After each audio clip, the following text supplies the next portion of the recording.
Hey everyone, this is Jimmy with Jim's Review Room. From time to time, I like giving a budget brand a try, as you never know, you might come across some good performance while saving a few dollars. Skullcandy just released their Grind headphones, and they were nice enough to provide a set to try. They're priced at just $59 retail as of this video, and for sure it's within a reasonable price against its competitors. But how do they sound and how durable are they? Well, we'll find out. I'm here to help you make a purchase decision. Welcome everyone to Jim's Review Room.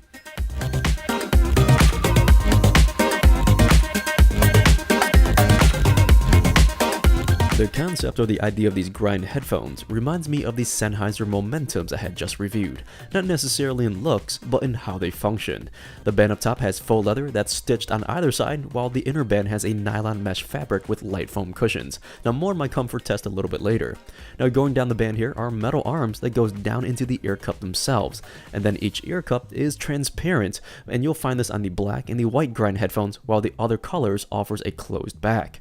But because you can see through my white ones here, you'll see the microphone for receiving and making phone calls, and on the other side is what Skullcandy calls Tap Tech. Essentially, it's just a button to answer your phone calls and also utilize to skip, pause, and play your music. Now, one thing I wish that was on the headphones, and if not on the headphones, on at least the 3.5mm cord provided, is an inline volume controller. Unfortunately, there's no way to adjust the volume besides pulling out your phone and adjusting it there. Now looking at the ear cup themselves, I noticed they didn't have much cushion, but before I put them on here, I want to show how adjustable these are. Now they don't tilt too much and they don't swivel much either, but these metal arms, they do slide up and down a reasonable amount to adjust its height. It's held in place by tension and it holds on very well actually, without any movement if accidentally bumped. Now with that being said, the fitment for my head works out fine despite its minimal amounts of movement. Now one of the biggest benefits here that makes these headphones actually comfortable is how light they are. According to my scale, these are one of the lightest headphones I've tested, and the reason why these headphones don't need to clamp on your jawbone and head as much. It's comfortable both on the jawline and at the crown of the head. Now regarding durability, stretching the band almost flat here showed no signs of issues, but twisting the headphones does cause chatter from the free moving parts in the ear cups. But nothing appeared to be compromised, but it does give off a sound of being flimsy. Now how long will these last? Only time will tell, but with my excessive stress test here, it looks like it will hold up well though. Now one of the things that's very underrated and sometimes people forget is to test the sound leak. People around you don't want to hear what you're listening to. Here's my test in a silent room.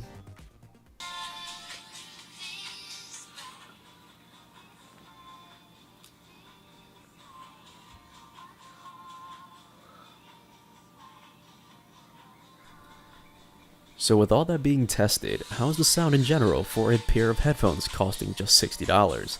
Now first off, these are loud enough for most people. Playing these around 70% was enough to have music enjoyable. Now trying these on a variety of music, pop music was first here, and it did actually pretty well with bright notes and clear vocals. Those listening to what's popular today like Ed Sheeran, Beyonce, and let's say Bruno Mars here will for sure enjoy these. As for bass dominant artists like 2 Chainz, Drake, and Nicki Minaj, bass levels hit decent, but a little harder would have been a bit more immersive. Hardcore rap fans I feel will be somewhat disappointed in the lack of that deeper sub bass. Again, bass is good, but sub bass is lacking. Now I also tried listening to some classic Aerosmith and AC/DC. The headphones again does well in its mid-range, very clear vocals again, but felt lacking a bit in soundstage, where classic rock relies heavily on its guitars and drummers and a little bit of distance and space in between each instrument. The sound didn't give that level of immersion as actually being there. Now as for the high notes at my normal listening levels, rarely but on certain songs with strong S's or snare drums, it does get a little bit fuzzy. It loses a little bit of its clarity at that top range. But I want to emphasize it's only rare though. So overall, for a pair of $60 headphones, I gotta admit, it's better than some other headphones I've tested in the low $100 price range. The Grinds actually performs very well, and I'll be honest, I was expecting a little bit less in performance. Either it's lower in volume or just a little bit more distortion in general. Overall, if you're in this price range and like the look of the Grinds, you should definitely give these a consideration. So I hope this video helped you in some way. Be sure to go to Facebook, Twitter, or Instagram and add me, Jim's Review Room, to see more content and some photos of behind the scenes. I'm Jimmy with Jim's Review Room. You guys take care, and I'll see you in the next one. Bye.